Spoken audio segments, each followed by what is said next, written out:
कांग्रेस में उदारवादियों पर सुरक्षित बल्ब सिद्धांत का किसने प्रयोग किया था? ऑप्शन है WC बनर्जी, बी में लाला लाजपत राय, सी में रजनी पालमे दत्त, डी में विलियम वेडरबर्न और ई में उपयुक्त में से कोई नहीं या उपयुक्त में से एक से अधिक।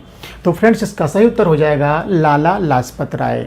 लाला लाजपत राय ने कांग्रेस पार्टी की स्थापना के ऊपर टिप्पणी करते हुए कहा था कि यह सुरक्षित बल्ब है, यानी कहने का मतलब सेफ्टी बल्ब है। यानी उनका कहना था कि अंग्रेज 1857 के विद्रोह के बाद फिर ऐसा कोई विद्रोह न हो और जो गुस्सा है भारतीयों का, उस गुस्सा को दबाने के लिए या वह गुस्सा उभर कर सामने न आए और एक विद्रोह का रूप न धारण कर ले, इससे बचने के लिए एक पार्टी के रूप में कांग्रेस पार्टी की स्थापना करवाई थी और वो अपनी सुरक्षा के लिए करवाई थी, ताकि कोई भी समस्या अगर आए तो कांग्रेस पार्टी के माध्यम से उन तक पहुंच जाए और उनका समाधान कर दे और कोई बड़ा विद्रोह न हो पाए।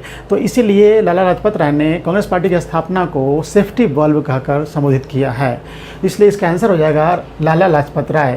देखिए 1916 ईस्वी में यंग इंडिया एक बुक लिखे थे लाला लाजपत राय। तो 1916 ईस्वी में यंग इंडिया में प्रकाशित एक लेख में उन्होंने कहा है कि ह्यूम ने भारतीयों के बढ़ते असंतोष को दूर करने के लिए ऐसा काम किया है। यानी कि A.O. ह्यूम, आप सभी जानते हैं कि कांग्रेस पार्टी के संस्थापक A.O. ह्यूम है और A.O. ह्यूम ने क्या किया है, उनका कहना था लाला लाजपत राय जी का, यंग इंडिया जो बुक है उनकी, उनमें एक लेख में कि ह्यूम ने भारतीयों के बढ़ते असंतोष को दूर करने के लिए ऐसा काम किया है, यानी कांग्रेस पार्टी की स्थापना किया है। डफरिन को इसके गठन में किसी तरह की बाधा उत्पन्न करने से मना कर दिया था। A.O. ह्यूम ने लॉर्ड डफरिन को कहा था कि इसकी स्थापना होने दीजिए, ये हम लोगों के फ़ायदे के लिए है, क्योंकि इसकी स्थापना जब हो जाएगी तो बहुत बड़ा विद्रोह जो होना होगा वो विद्रोह अब नहीं होगा, क्योंकि भारतीयों में जो गुस्सा रहेगा वो अपनी बात जब इस मंच के माध्यम से हम तक रखेंगे तो उसे हम डिले करेंगे और तब तक उनका गुस्सा शांत हो जाएगा और कोई बड़ा विद्रोह होने से रह जाएगा। तो इस तरीके से उन्होंने कहा था और इसलिए उन्होंने कहा था लाला लाजपत राय ने कि कांग्रेस लॉर्ड डफरिन के दिमाग की उपज है। यानी ये सब आपस में अंग्रेज मिलकर ऐसी स्थापना करवाए थे कि भविष्य में कोई ऐसा विद्रोह ना हो, क्योंकि जो भी गुस्सा भारतीयों के मन में रहे वो कांग्रेस पार्टी के मंच के बैनर तले हम तक आ जाए और हम उसको समाधान कर दे या फिर उसको हम डिले करेंगे, तब तक उनका गुस्सा समाप्त हो जाएगा और हमारे खिलाफ कोई विद्रोह नहीं होगा। ये बात उन्होंने कहा था। ये देखिए, ये जो सिद्धांत है सेफ्टी बल्ब का सिद्धांत, उसकी शुरुआत हुई थी, उत्पत्ति कैसे हुआ? तो विलियम वेडरबर्न एक इतिहासकार है अंग्रेज, उन्होंने 1913 में ह्यूम की जीवनी लिखे थे। उसी जीवनी में ये चर्चा किए थे कि ह्यूम आज से नहीं 1878 ईस्वी से ये प्रयास में थे कि भारत में एक ऐसी पार्टी की स्थापना हो जो भारतीयों के मन में जो गुस्सा है उसे रोक ले और बहुत बड़ा विद्रोह फिर से 1857 की क्रांति की तरह फिर से विद्रोह ना हो। तो ये शुरुआत कह सकते हैं कि उत्पत्ति जो ये विचारधारा का हुआ कि 1913 में जो विलियम वेडरबर्न ने ह्यूम की जीवनी लिखी थी, उसमें ह्यूम की जीवनी में ये चर्चा कर दिया था उस किताब में कि ह्यूम इस तरह की प्लानिंग बहुत दिनों से कर रहे थे और इसी के लिए उन्होंने कांग्रेस पार्टी की स्थापना करवाई है। और उसी के बाद ये सेफ्टी बल्ब का सिद्धांत आया था, लाला लाजपत राय ने दिया था 1916 में अपनी किताब यंग इंडिया में। ठीक है, ये समझ गए। अब देखिए इसमें क्या हुआ। सुरक्षा बल्ब यानी सेफ्टी बल्ब का सिद्धांत लाला लाजपत राय ने दिया है यंग इंडिया पुस्तक के लेख में 1916 ईस्वी में।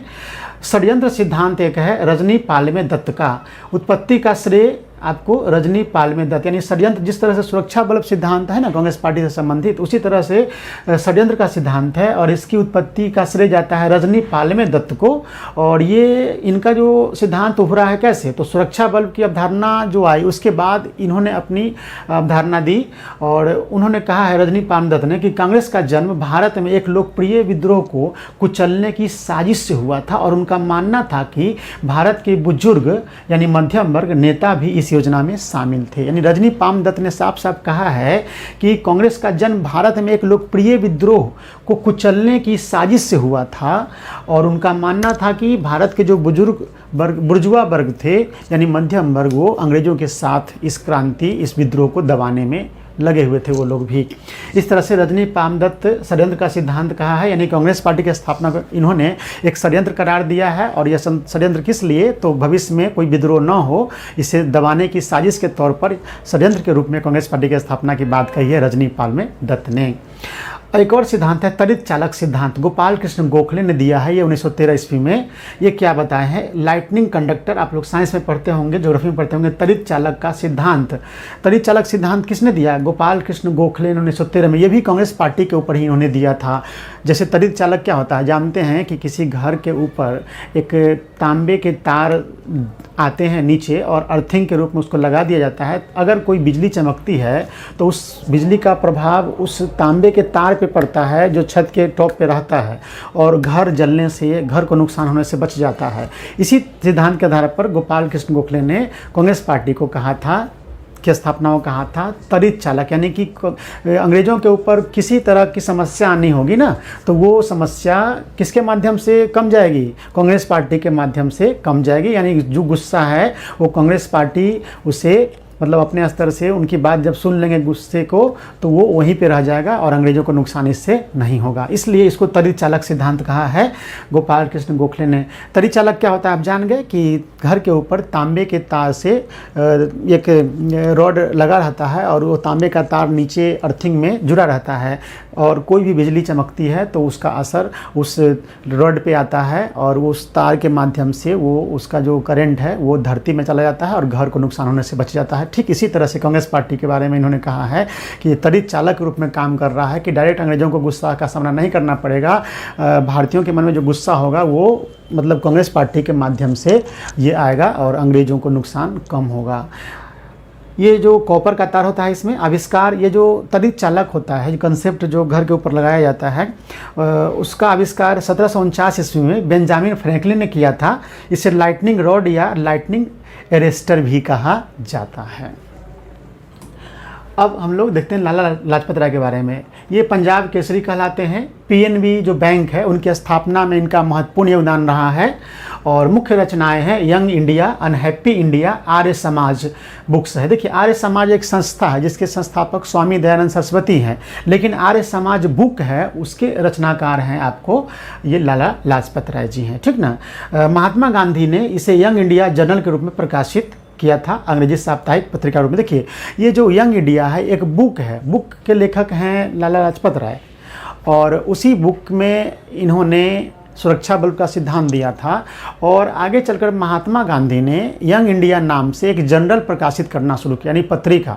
यानी कि यंग इंडिया पत्रिका के जो आप कह सकते हैं कि संचालक है या संपादक हैं वो महात्मा गांधी, और यंग इंडिया बुक के लेखक कौन है, तो यंग इंडिया किताब के लेखक है लाला लाजपत राय। और इनकी किताब है अनहैप्पी इंडिया, कई बार एग्जामिनेशन में पूछ चुका है, ये भी पूछता है। और आर्य समाज संस्था एक अलग है और किताब के लेखक हैं आपको लाला लाजपत राय।